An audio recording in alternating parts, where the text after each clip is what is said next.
Good Yo, Thursday evening. We got Black Power Magic Hour. I am Dr. Evil Genius. And fresh back from being abducted at the end of episode 8, we have Messiah Rhodes. What's good? He's yeah, back. I'm back. I'm back here. It's Thursday. It's Thursday, July. I'm back in New York City. I came out of the Matrix. We were talking about unmarked vans disappearing people and taking people away, and the internet, unmarked internet bitrate took me away. So that's what happened on Did you Thursday. get So, probed? no, I didn't get probed, but I did get pinged. So what's going on? so like, so So real quickly, I just want Woo! to chat with people real quick. Just like it's always good to reflect about how we started, how me and Dr. Eugenius got connected in the first place. And so way back, Yeah. we met like in Queens in the group home way back years ago, and we stayed connected. We always had these punch and pie nights. We used to hang out and chat. So tell me about Yeah. Yeah, yeah, that shit yeah, was crazy, man. Like, and the thing is, like, we didn't really have shit back then. Like, living in a homeless shelter like that, like we had like these little like fucking jobs that paid nothing. What the fuck was that? I'm telling you, I really heard. I just heard before while we were prepping. I heard motorcycle and helicopter and police sirens and a fire truck all at the And same time. that motorcycle sounded like he was like in your bedroom. Yeah, yeah, that's what's happening right now. Just pretty much having car chases and like shootouts Yeah, happening in Brooklyn. I'm yeah, back in that's Brooklyn, so that's what I'm dealing with right now. yeah, that was So, fucking crazy. But anyway, like back in the day, like we had like next to nothing, and Messiah like was able to get his hands on like the mini version of like a PS2, and he had like this little 5-inch fucking TFT screen. That shit was horrible, but it was the that shit clearest, the was best so bad. screen that we ever Like seen at that time because iPhones are better than that. iPhones I are think way it's better than bigger that too. screen. It is bigger too. But the thing is, like, it was our little slice of a respite, especially, I had a really bad work schedule and you had like a really awkward work schedule too. So, to be able to like sneak in each other's room with the PlayStation, and we had the fucking Minute Maid and Yeah, the because back fucking Entenmann's pie. if you wanted weird movies, weird like Korean movies or Japanese movies or South Asian movies, you had to go to like St. Mark's Place, the comic book stores, and they sold like the DVDs. So back in the day, Yeah. I would do that, and I'll go back and we watch those late night. We watch all this goofy. I mean, they weren't goofy; they were like really good movies, but the effects were pretty bad. Or like stories, plots were terrible. Just chill and do that. And like I was so used to like I had like a whole desktop computer in my closet when I was in the group home, and at night I would take it out and I would write scripts and I write essays and stories with it. You weren't even allowed to have a computer in this weird ass house. That's You true. had to hide it. That's true. So So I was like six. is this another punch and pie night? Yeah, pretty much. So I got a forever cup of water now. over here. Oh yeah, no, I have like tea. I have like turmeric tea and like some honey and shit, like grandpa and shit. That's what happened right now. Know why I'm doing that? Because if Jesse drops this video, it's the virus. This is what's happening. The virus. Don't get that Rona. You gotta stay healthy.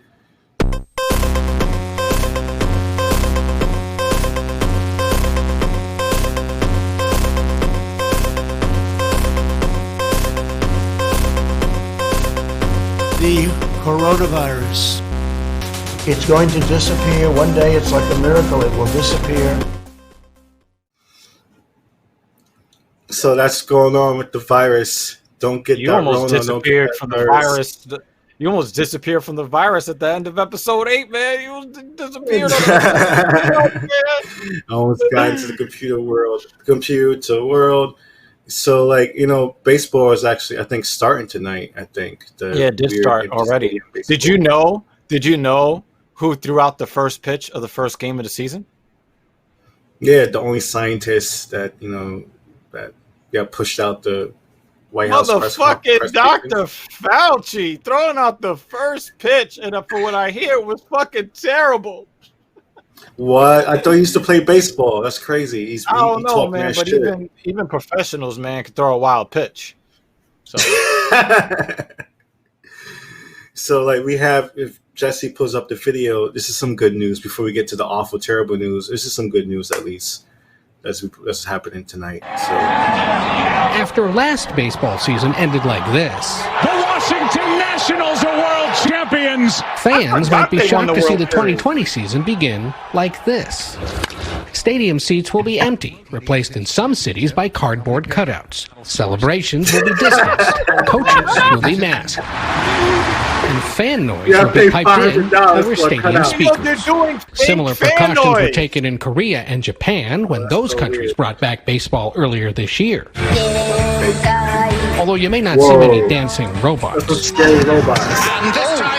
Other U.S. leagues have been exploring different structures. Major League Soccer has been holding a World Cup-style tournament this month in Florida, and the NBA is coming back next week with no fans in attendance after a nearly 5-month hiatus and delays caused by coronavirus outbreaks at team facilities. I'm an avid Washington National fan. Dr. Anthony Fauci showed support for his favorite team at a congressional hearing last month, and tonight he's throwing out the first pitch as a different kind of season gets underway. There's not going to be people in the stands. It's just going to be televised. So I think that in and of itself tells you something about the stark difference between what we're doing right now and what we were able to do last year at this time. I used to play baseball as a young boy and as a kid in school, and I hope I don't bounce it too much. Yo, you know what they should do? I just realized what they should do to like keep the Rona from spreading. They should make all the players. Yeah, they should make all the players. They should make all the players play from Zoom. So all the players have to be like in their house in front of their cameras, and they got to do stuff in front of the cameras. Well, like using like a Nintendo Wii or something, like a Switch. What the fuck are you talking about? Use the Nintendo Switch. Nah, like you know when you do like a Zoom meeting, like you have like if you have 5 on one team and 5 on the other team, like playing basketball, you got to have like everybody, all the players from their house. And then you see like the 5 guys that are on the same team, like you put them in the top row, and then everybody's like doing individual shit in front of the camera. Oh my God. Like they're making the kids do this in school. Like all the kids are like sitting behind their camera. That shit would be funny as hell. So play basketball. You might as well play Wii baseball, tabletop football. That's what, virus positive. But they got to do. But when you play the tabletop football, you got to play at a table in your house by yourself in front of the camera. Against play against like a player, any like Super Bowl player, like whatever. I don't know. You could do it like the prisoners when they play chess and they like yell out like what they're gonna do, like what square they're gonna move their piece to. They just yell it out from the other side. You could do it like through the camera. I mean, if I was a baseball player, I'd be trying to figure out whatever I can to keep my job, because Jesse plays this number right now, plays this video real quick. What's going on with the virus? How's it affecting economic emergency? Stuff? Millions of Americans facing a new crisis with the latest weekly jobless numbers out this morning. The extra $600 of unemployment benefits so many are getting every week are about to run out, and Republicans in Congress are nowhere near a deal to extend them. Mary Bruce joins us now from Washington with more on this side of the story. Good morning, Mary. Cecilia, good morning. Well, this pandemic is taking a rising toll on the job market. We've just learned that 1.4 million Americans applied for unemployment last week. That's higher than expected. And it comes as 25 million Americans have been receiving this extra $600 a week payment. That, though, is about to end unless Washington can act. And right now, Congress is divided. Democrats want to see this $600 a week check continue, while Republicans want to reduce it, perhaps closer to $400 a week. They argue that this extra money actually disincentivizes Americans to go back to work. Now, there was some talk here of doing a short-term extension. We are told that is simply not going to happen. Yo, let's do the math on this. Let's do the math on this, right? let's do the math on this, because this really irks my fucking nerves. All right, let's say you extrapolate out $600 a week to be an average of $2,400 a month, right? Let's do the math on that. That is around 30,000 or just under 30,000. Somewhere in that. This is rough math, right? A year. So yeah, a year. Right, because it's 2,400 times 12 months. So that's so much. That's too much money. That's giving people too much money. So it's 30,000 a year. So we're talking about a number that is below 30K, which is below the poverty mark. So the unemployment bonus is still below the poverty line. So if you're telling me that people would rather sit at home and collect this than go to their jobs, so what does that tell you about the state of wages in the United States? If people were making a living wage, and people are very proud people, especially the United States. We have, American exceptionalism, et cetera, et cetera. People are very prideful about the work that they do. If people would actually make more money being at home doing nothing, what does that say about the state of wages in this country? People are not being paid enough to do the work that they do, period. Because otherwise, even if it was the same money, people don't want to be cooped up in their house doing nothing. They want to be out there doing anything.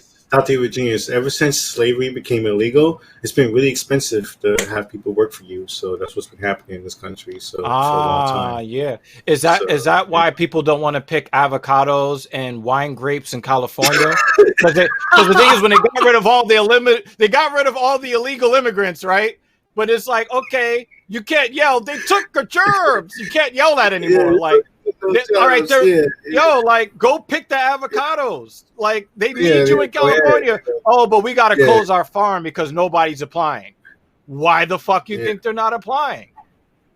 Yeah, people are choosing their health. Yeah, 28.8. Yeah, I know my math was a little bit off, but thanks, Waffles. Shy of 29,000. We're under the poverty mark in this country, and people would rather take that. That tells you that people are being underpaid at their jobs. They're underemployed, or they're underpaid for the work that they do already. So how about we give people a living wage, and that will be their incentive to go back to work? Jesse needs to pull up this next video real quick, because it really shows, now, they're saying this thing about, people need to go find jobs, but what the fuck are you talking about? This video pretty much shows you how this scam that they're trying to push on people about looking for work. Another 1.4 million Americans filed for unemployment benefits in the past week. This is up for the first time since the pandemic struck in March. 52 million Americans have now lost jobs in a few short months. In Massachusetts, another 18,000 filed for benefits. This week, the $600 unemployment benefit is set to expire. Lawmakers in D.C. are considering a new relief package.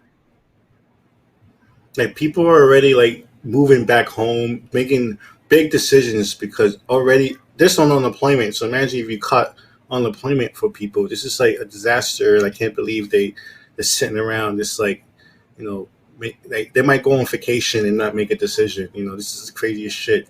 You vote for these people to make these decisions, and they're about to go on vacation, have lattes, ice lattes. Yeah, at the end of every year, they vote to give themselves a raise. Yeah. Yeah, so why they're no, we rather give people $100 a month rather than $600 a week. This is unbelievable.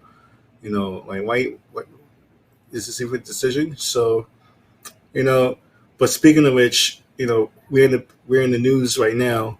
We talked about Portland. Pretty much we were on the show live, and people were chatting in our chat about protesters being snatched off the street by unmarked soccer mom vans by heavily armed men. This was happening last week, and then we've been talking about it since. Jesse dropped his video, Bad Cops. I guess these are bad cops. Bad, weird, armed men. Bad cops. It's the same thing. 1, 2, 3. What you gonna do? What you gonna do? What you gonna do? What you gonna do? Bad cops, bad cops. Bad cops, bad cops. Bad cops, bad cops. Bad cops, bad cops. Yes, so many cops are on the tick. What do you expect when they use tear gas and tanks?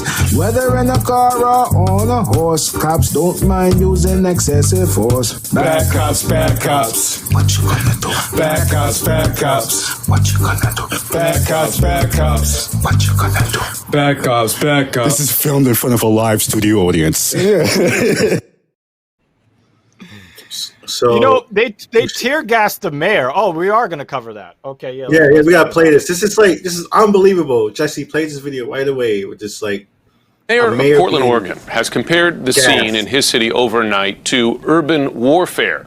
Mayor Ted Wheeler was among those who was tear gassed. There he is there during a protest against racial injustice and inequality. Clashes between protesters and federal agents the president has deployed there have repeatedly become violent. And earlier in the evening, the mayor spoke to demonstrators about the presence of those federal officers sent to the city by the Trump administration. Let's go to our security correspondent, Josh Campbell. And Josh, you've been on the ground now for days and nights, I should say, reporting on this. You were also tear gassed, so you know the pain that it inflicts. Can you tell us what is playing out on the streets now for, more than 55 straight nights? Yeah, good morning, Jim and Poppy. Another night of protests here in the city of Portland, Oregon. I apologize for my voice. We've been tear gassed, I think, more times than I can count overnight. We saw protesters coming out, most of them overwhelmingly peaceful. Yeah, this is crazy. So this mayor, he sent cops to tear gas protesters before himself under his administration. So now he's getting tear gassed by that's our ironic, other men. Isn't it? Oh he's getting tear gassed by irony.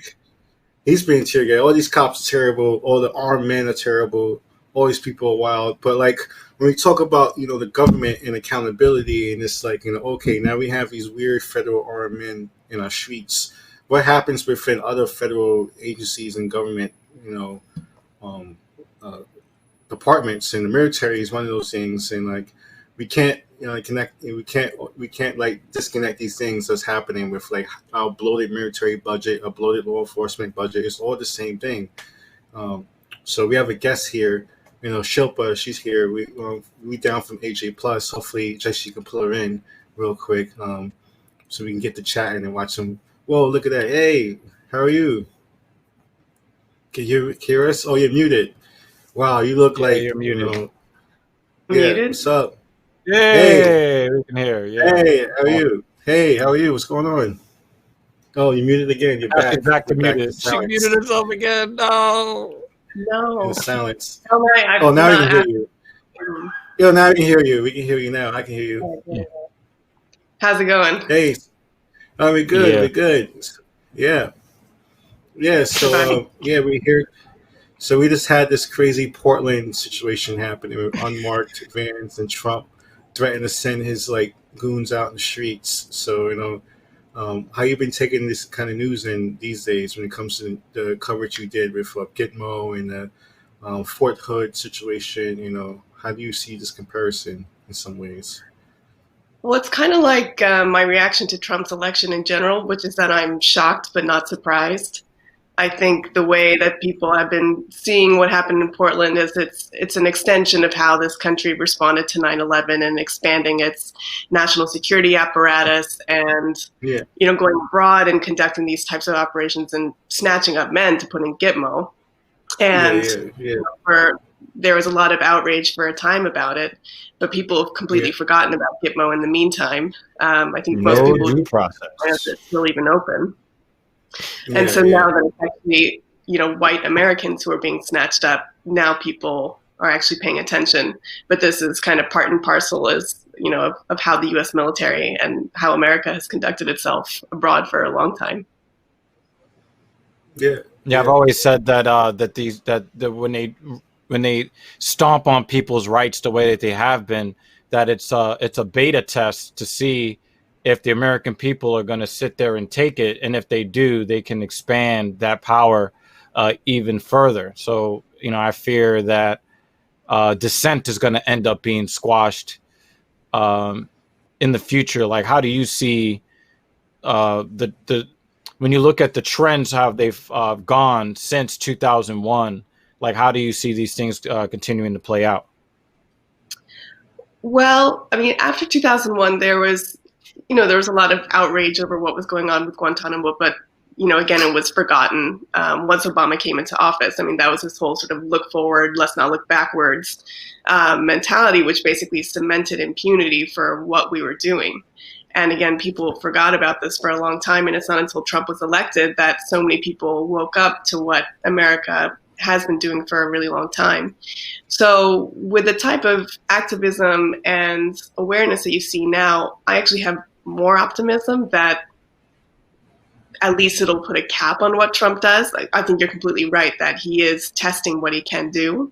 But people keep pushing back in various ways, whether it's protesters on the streets or mayors or attorney generals filing lawsuits against him. There's a very robust civil society here that can act against him. And I think this is where our Constitution has really proven its mettle, that Trump can try to chip away at it. And he has a lot of allies in various agencies with, kind of cronies that he's installed there. And then completely spineless politicians in Congress. But at the end of the day, there is a very, strong government here that can only sort of withstand these antics. So he is testing what he can do, but I think people push back enough that he sort of withdraws. That's the hope, at least. Right. Yeah. We'll see what happens in November. I mean, I want to play this quick video, Jesse can play real quick. It kind of connects between a story that you've been working on and also, Breonna Taylor. If Jesse can pull up this video, we can watch it together. It's pretty interesting about movement and about activism in some ways, connecting the dots. So this is a pretty interesting video. Yeah, Destiny, the mural shows on a busy street in South Austin, showing the two women holding hands, showing solidarity. On the side of this home in South Austin, we're overwhelmed. We're overwhelmed with emotion. Is a mural. The organization Arte Texas gathered 5 Texas artists to create this, honoring Vanessa Guillen and Breonna Taylor. What we've done is we've collaborated a mural for the first time in Austin, Texas, to bring in Black and brown artists together, creating an honorable piece to the women that lost their lives.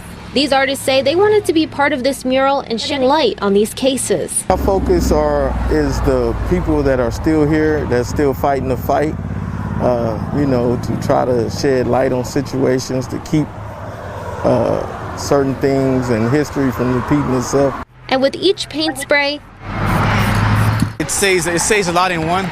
And each brush stroke, the mural came to life. I hope that people can see the hard work that was put into the mural and also the message behind it, to be unified, to stick together, and of course to remember Vanessa and Breonna. The owner of this home, Robert Gomez, says he's been actively following the recent events involving these two women and says he wanted to join the conversation. People ask me, why did you do it? Why did you offer it?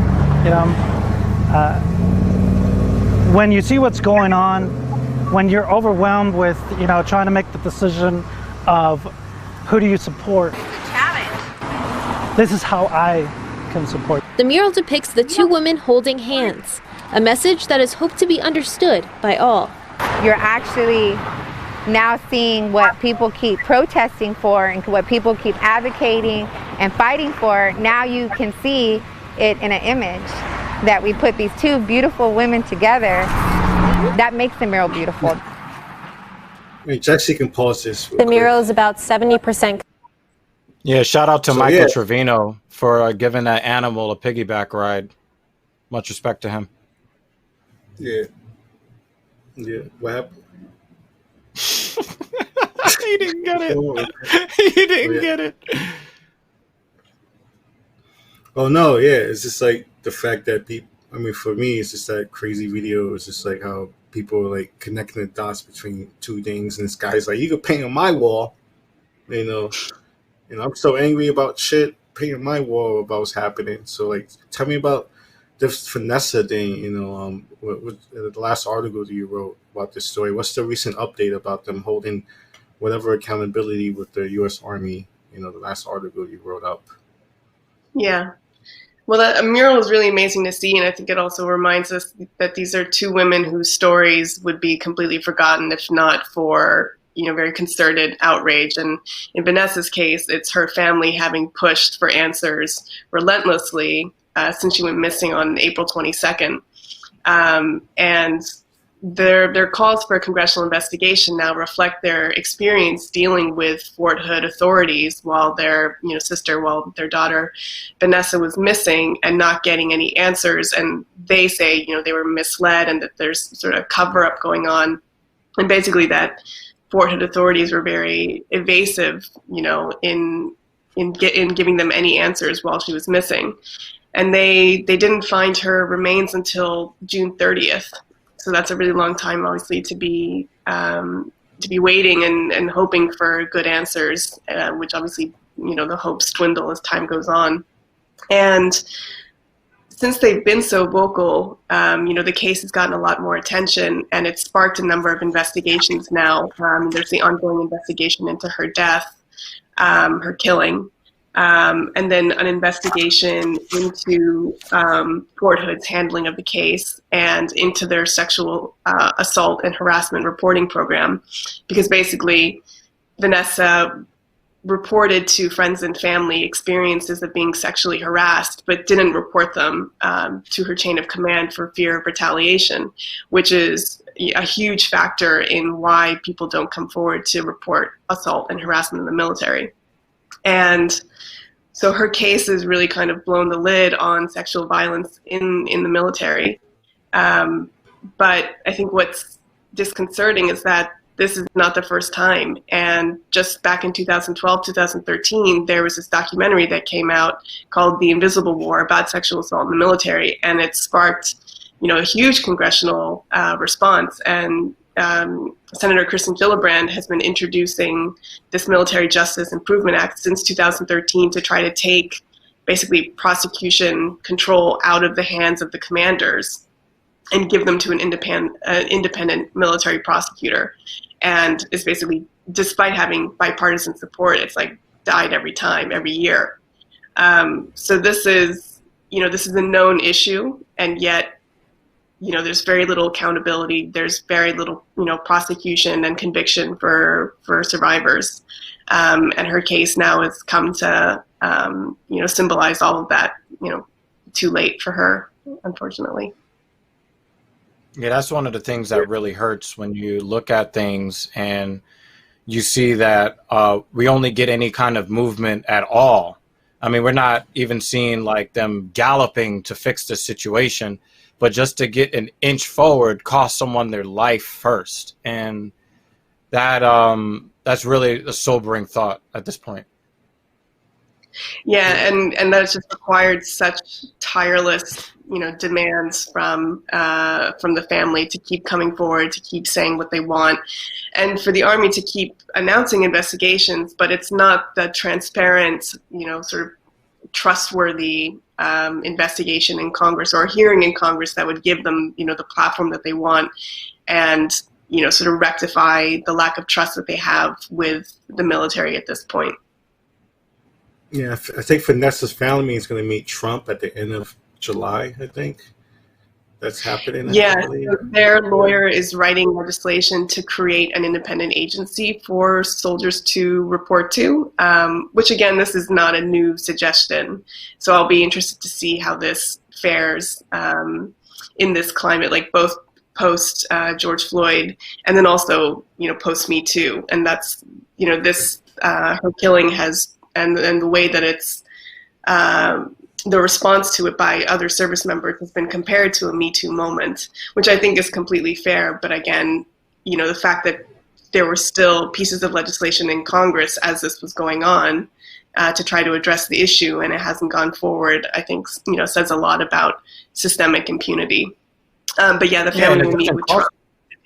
And it doesn't cost them any. It doesn't cost them anything to rectify these situations. This is not one of those, if you give me this, legislation, then I give you that. This is something that affects all people. This is not supposed to be one of these partisan issues where there's a quid pro quo that some politician should be able to get out of this. This is people are being sexually assaulted, raped, etc., and then murdered. This is not, necessarily a black or Hispanic issue or a woman or a man issue. This is just atrocity that needs to be taken care of, and they don't really seem to be very enthusiastic about solving an issue that's really easy to solve.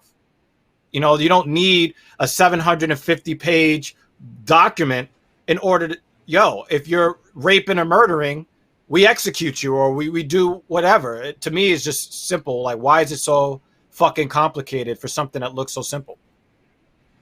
Yeah, for me, it also shows, like, this is an example of this, like, when people talk about institution, like, Mali's, like, the institution problems, like, with the police, law enforcement, the thin blue line, and, like, in the army also have this kind of, like, trusting in the army, and how the kind of toxic environments it brews up in all these different institutions that supposedly we give these men guns and have them go out in the streets, but these are the problems they have within their own institutions. It's just like something to highlight as like unmarked vans, minivans grab people up in the streets and stuff like that. That already these institutions have problems within.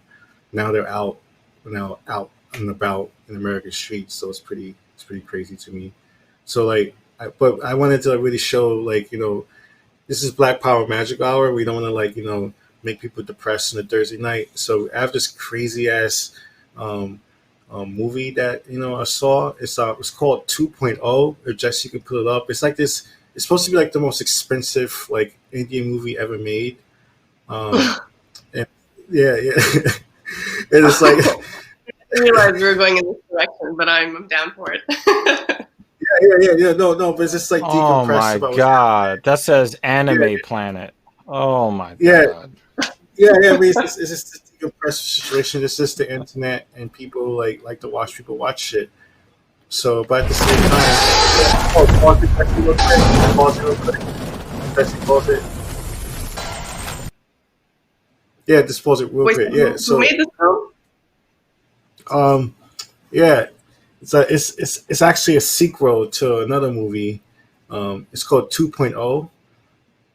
That's the name of the movie. It's really hard to Google because it's named 2.0 and like and apparently like it was like the most expensive movie ever made when it comes to special effects, and it has this like Iron Man versus Birdman scene, and apparently the evil doctor is like battling against another doctor who killed him and resurrected him. And now he's back, and it's like, I don't remember that. I don't remember being involved in that. No, what 2.0? I don't remember. You saw this? Yeah, I don't. You saw this movie? I don't know. You said this evil doctor, so I'm just like, I don't remember being a part of that at all. So I'm trying to figure this out.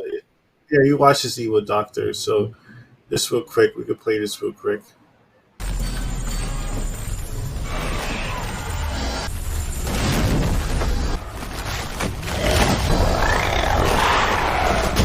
Damn, that looks like animal cruelty.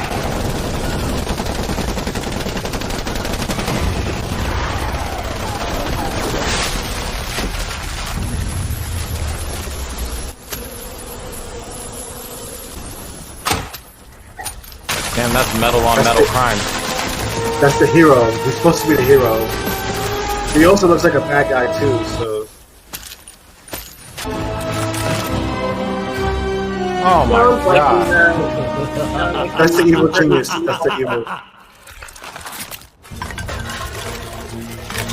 Is that a Sprite can that looks like a can of Pringles?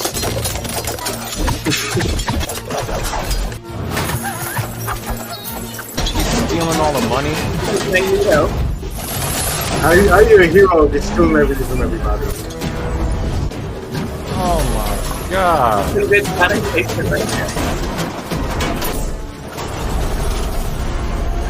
That's just someone had too much time on their hands.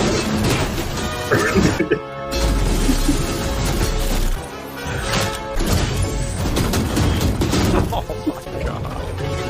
The fuck am I watching?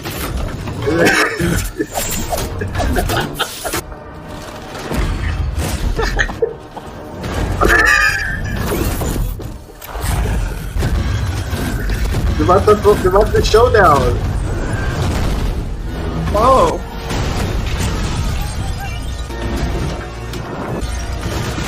Still has sunglasses on.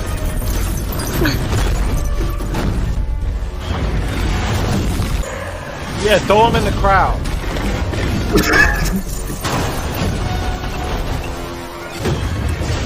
Remarkably, they're avoiding every civilian. It's killing civilians. They're killing civilians. What kind of hero is this? Oh, he got powerbomb.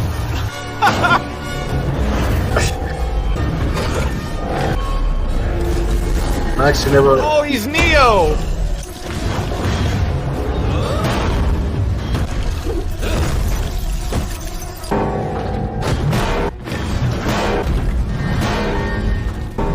This fight is going on for a while. People in there.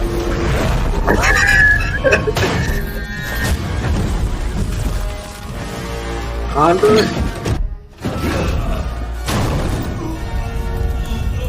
Oh man! Punched a fire truck.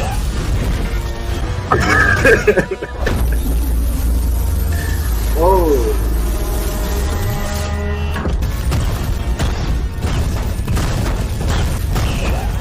Oh my god.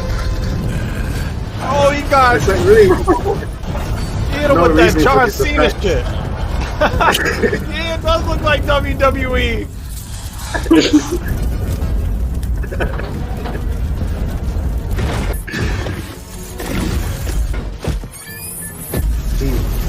What? Magnetized. Whoa. Whoa. That's what happened in the Matrix too, right? That's like the Matrix. Yeah, that too. is. Yeah. This is like the worst third Matrix.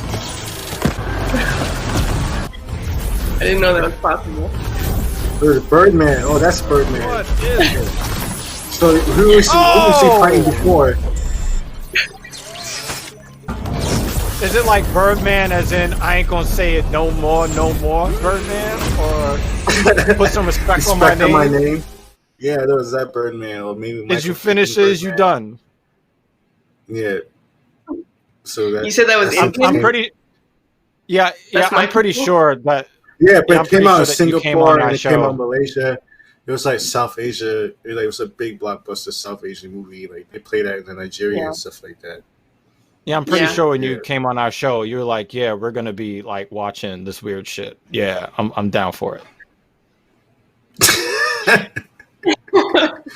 didn't know we'd be parsing out the worst of Bollywood, but I'm here for it. I'm just glad it's not that new matchmaking, the new Indian matchmaking. Oh, and show. Netflix. Oh man. Oh yeah. Oh. Oh, how's it been? Like, is it like? I'm avoiding it. Oh. That is definitely something I would avoid. Absolutely. Yeah. Yeah, That's it's too much. crazy. Yeah, It's I'm like not with that. they did this sort of like Shaw's. What is it that the Shaw's of Sunset, that the reality show about Iranians in LA? Oh, like Or, super. super Oh, it's like the super rich shot. Oh yeah. That show's been out for They did a one long for time. Indians in Miami, and I don't know what wow. happened with that. But I also am ignoring that. So, God. it's not a good look. No, it isn't. Not at all. Oh no. I mean, was. I wasn't expecting that shit either. So, you and I were, we were ambushed together. So, nice to meet you. Yeah. Yeah, we watch crazy stuff that people love around the world, and we have to like flash ourselves with sometimes. Even though I never watched that stuff. Yeah, because the thing is, like, if you don't get any kind of levity, if you don't get any kind of levity with all the shit that's going on in the world, like, you'll just go fucking insane anyway. So I like being ambushed with a lot of the shit that you see here. I'm seeing it for the first time myself, which I think is part of his perverse ass fun. Like, yeah, I can't wait till he sees this shit, and then everybody in internet land gets to see my reaction. So I'm good with it, though. Well, I trust Messiah as a curator of like the absurd and quirky going on in whatever corner of the internet, whatever part of the world. And we get to say all cops are terrible and they need to disappear. So, you know. Yeah, I'm gonna say that. Like that, you said that. I didn't say that. You said that. They'll just teleport away like a Star Trek teleporter. Just like, oh, where they go? They're going. Like, that's what happened. But thank you for being on the show tonight. I really appreciate it. You know, and hopefully we chat soon. So. Yeah, thank you for shining a light on the shit that's happening down there, because I think that, you know, a lot of people know about what happened to George Floyd, but a lot of people are not necessarily knowledgeable about what happened to Miss Guillen. So, well, thanks very much for having me. And yeah, I'm glad to be able to do work on this, and glad that her story is getting some attention, and hopefully some change will come. Yep, let's get some justice. Yeah. Indeed. So, speaking of justice, we're about to go into corporate dash and bash, all the corporate greed.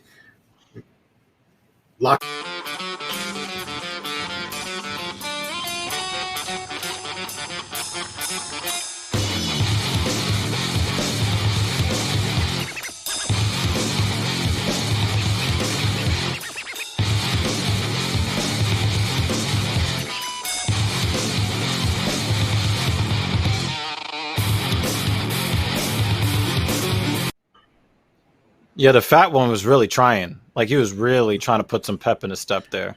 Yeah, I mean, we got money in your bag. No matter how big you are, you're going to try to run with it. So that's what happens with corporate greed. Motivation. Speaking of which, one guy, he couldn't run fast enough for his money. If Jesse plays with this video real quick. Ohio House Speaker Larry Householder arrested today along with 4 other political advisors and lobbyists, all charged with racketeering. The conspiracy was to pass and maintain a $1.5 billion bailout in return for $61 million in dark money. Here's how the scheme worked, according to U.S. Attorney David DeVillers. Householder set up a 501c4 called Generation Now. With 501c4s, you don't have to disclose donors, and they are supposed to be used only to promote social welfare. DeVillers says Householder instead used Generation Now and filtered $61 million into it from a company the feds will only call Company A because no one in the company has been charged. Not a dime of the money of the $61 million that was filtered to Generation Now by Company A went to any social program. Instead, DeVillers said the money was used to build Team Householder to get him and candidates who supported him elected, and to pass House Bill 6 and keep it from getting reversed by petition.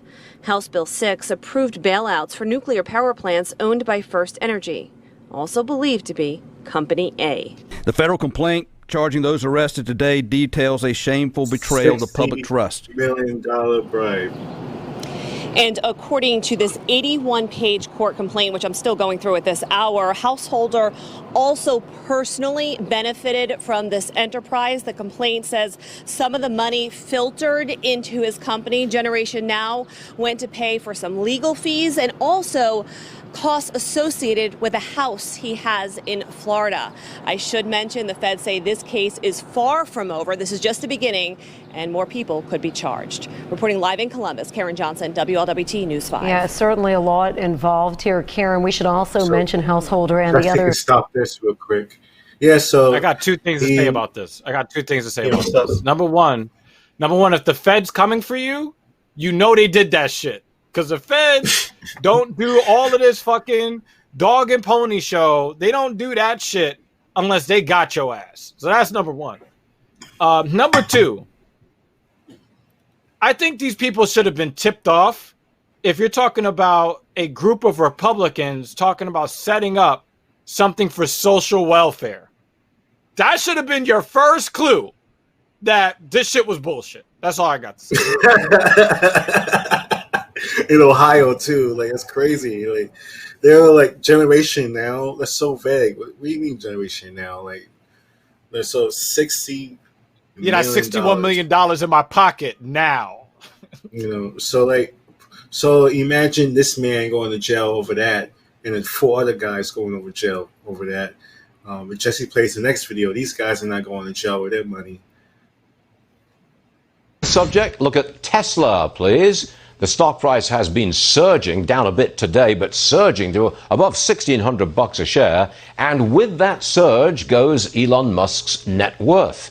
He's climbing the list of the world's richest people.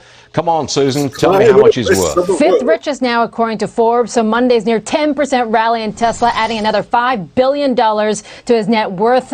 Just a few weeks ago, he was number 20 on the list. He's now worth $74 billion, only trailing Bezos, Gates, LVMH's Bernard Arnault, and Mark Zuckerberg. Tesla earnings tomorrow, by the way, after the bell. It'll be big because the question is, does a car company squeak by with a 4th straight profit and cement its inclusion in the S&P 500? The stock has been rallying in part on hopes that it will be included in the index, which means that index funds need to buy it, which boosts the stock price. So that'll be a big fingers crossed there. What about Jeff Bezos? He had a huge payday Monday, didn't he? Not that he needs the money, but yes, Jeff Bezos added a record $13 billion to his fortune in just one single day with that crazy 8% rally in Amazon shares. So the largest single day jump for anybody's wealth since 2012, according to the Bloomberg Billionaires list. And that's thanks to the biggest jump in Amazon shares in 2 years. So far this year, Amazon's founder has seen his wealth swell by $74 billion. So that's Elon Musk on its own. And now he's worth around $190 billion. He's personally worth more than, get this, McDonald's, Nike, and Exxon Mobil. Richest man ever to grace America and walk on American soil, John D. Rockefeller, back in 1937. He was worth around 1.6% of U.S. GDP. Bezos closing in on that, not exactly 1%, but still, close to $200 billion worth.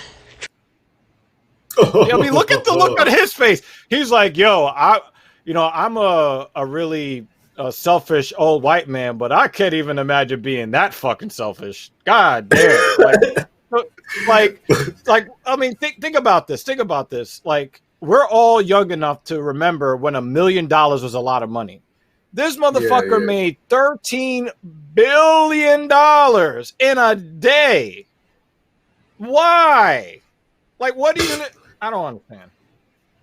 Yeah, I don't get it. I don't understand. Why they're trying to should we give people $600 extra $600 a month, extra $600 a week? We're not really sure. I'm not really sure. I don't know. I don't think so, man. I don't know, man. But $13 billion a day, you can get that. Dash and bash. These Republicans in Ohio, they thought they can get away with $60 million. They thought they can get away with that. This is happening everywhere. So yeah, but we're not quite sure. Because people won't want to go back to work if you give them just enough to barely survive, and people still can't pay their fucking rent even with the bonus $600. But that's too much money to give. Yeah. It's pretty radical. It's pretty radical to me, like this, corporate dash and bash in plain sight, this looting in plain sight that's happening in broad daylight. It's not this in the nighttime with the face covering hoodies. These stockbrokers, they loot us in broad daylight in front of us. So this is what's happening. Hopefully, people are more aware of of the win we have. When the feds come down on these people over here, he couldn't run away fast enough with his money, so that's what happened in Ohio. And there's another thought that just came to my head too. When you think about Bezos, just another $13 billion, and you start thinking about Amazon adding all of this equity, their market cap continues to rise. Well, when you think about it, why is their market cap continuing to rise? Well, for one, the economy is in fucking shambles, so people are sitting at their home. They can't go anywhere to buy anything. They can't go to their neighborhood hardware store or convenience store or anything like that. So the only place they could really buy stuff is Amazon. So what happens when people get used to buying their stuff from Amazon? Well, when this economy comes back, what jobs are people going to have? Oh, we all supposed to work for Amazon? We're all supposed to be Amazon slaves because all of your local mom and pop shops have now officially disappeared. And now you only have really one source to buy your goods. Is that where we're heading into? Because what fucking company do you know makes $13 billion in a day, let alone a single human being. You know, the world that we come back to will not be the world that we knew. And I'm not talking about whether or not we'll be wearing masks or not. Yeah. I mean, like, growing up in New York City, and gentrification, it kind of some ways, you know, I remember, like, stuff we've seen from your childhood that's really important to you go away or go out of business. It's already kind of experience growing up in New York City that you have. And I feel, you know, for me too, like, you know, like, oh, like, with someone that you love that passed away, that you guys first met here, that's being torn down for a condo 6 years ago, like, that kind of stuff happens in New York City. So to see it during this pandemic of, like, everything, all these things closing down, in the same way that, you know, that you experience growing up in some ways in New York City, it's been kind of weird. It's been feeling like, yeah, it's been like a sci-fi movie, you know, kind of vibe to it. Yeah, here in New York City, you definitely see the disparity because the poor people live next door to the rich people, which is, you know, we have such a small landmass here in our city that, and this is why, like, you know, like I once traveled to Miami, and I instantly thought, like, why would any wealthy person spend any amount of time in New York? Why would anybody spend, you know, anywhere between 9 and 10 figures on an apartment or buy a Bentley and then ride it around the same streets where there's like homeless people sitting outside your building? Like, why would anybody want to display wealth in an area like this? It didn't make sense to me, and it still doesn't.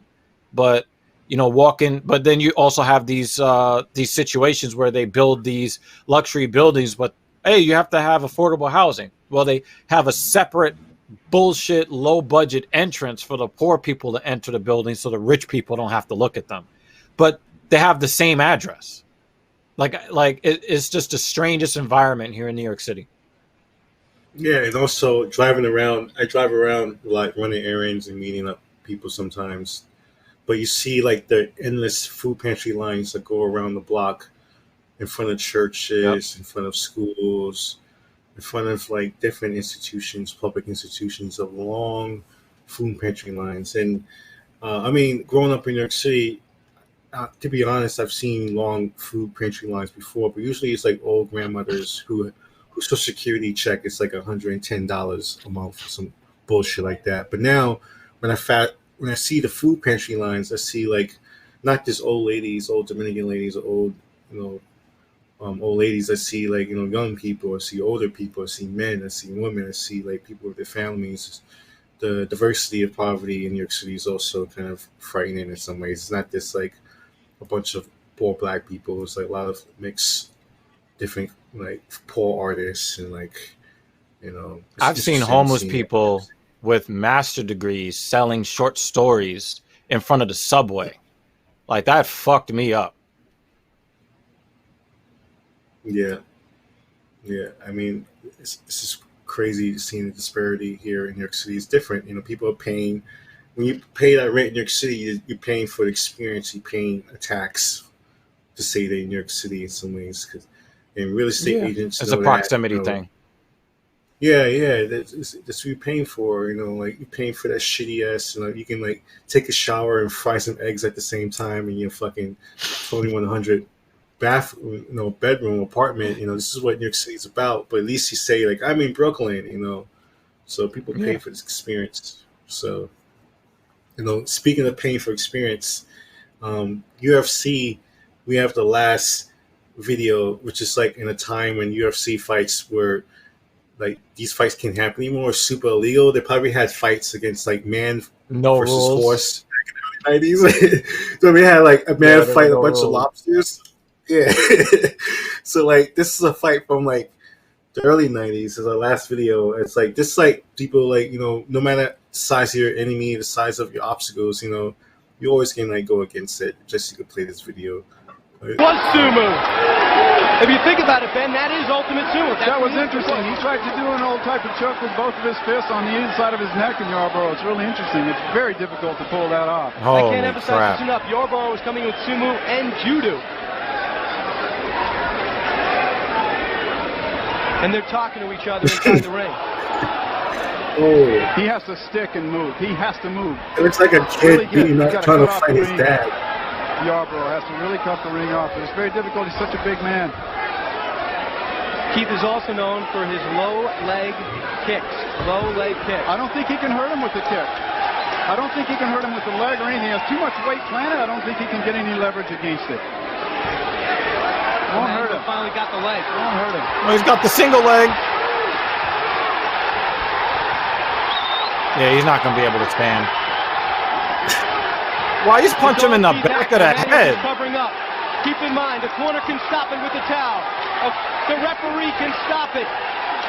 Yo, he is punching him in the back of the head. Trying to take out Emmanuel. He doesn't have any choke holds, Ben. It's obvious. He doesn't have That's fucking illegal. He's trying to wear him down. He's trying to wear him down. Emmanuel This whole fight is illegal. Emmanuel just The whole thing. A big man like that. This is happening on the barge, middle of. Oh my God, that's Big John McCarthy. And the referee, that's Big John McCarthy. Oh my God. I guess back then he was just John McCarthy because he looks like half the size then that he is now. Dude got on regular sweatpants. Oh my God. Yeah. Oh my God. Yeah. Like it's fucked up that the fight ends because like he lost his footing and he's too heavy to get back to his feet. Yeah, that fight was totally illegal. That fight will never happen again in history unless it's happening with Shirley Unger is like too violent. Yeah, that's why they changed the rules. Like they had to actually have sets of rules because the sport was actually getting outlawed in like almost all the states.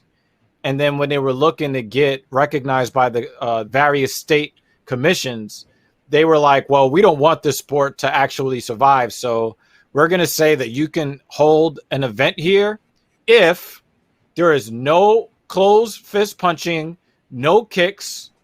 So basically you couldn't do anything. So they had guys circling around each other for half an hour until they gave up and started fucking each other up. And then, you know, they were like, fuck the penalties. You know, we want to fight. So yeah, that's it's the UFC has definitely come a long way since those days. Goodness gracious. Yeah, yeah, fucking fighting orangutan versus like fucking Mark Henry or some shit. Like, yo, they actually have fights where this one dude was just like uppercutting this dude's fucking testicles, just like giving it everything he could, and the referee is just standing there like, oh, and the dude is just basically having his balls launched into his intestines. And there was nothing the referee could do. So after that fight, the referee was like, okay, low blows, illegal. Can't do that shit anymore. So that's pretty much what it is. At the same time, people need to realize, you know, we're evolving species. We went from like cavemen in the caves beating each other with clubs, and now we have iPhones trying to like send emojis. The human race has come a long way. UFC is coming a long way. So hopefully, yeah, you know. So, you know, progress makes perfect, and Black Power Magic Hour is part of that. You know, we're gonna keep getting better and better. You know, I'm Messiah Rhodes, and we're gonna be back Dr. next Evil. week, Tuesday. What time? Tuesday at 8:30, or I think it'll be 8:30 p.m. Or if we get pushed back to 10, we'll be pushed back to 10 again. Yeah, it'll be 8:30 or 10 o'clock. Peace out. Tuesday, 8:30 or 10, please, at 10 o'clock.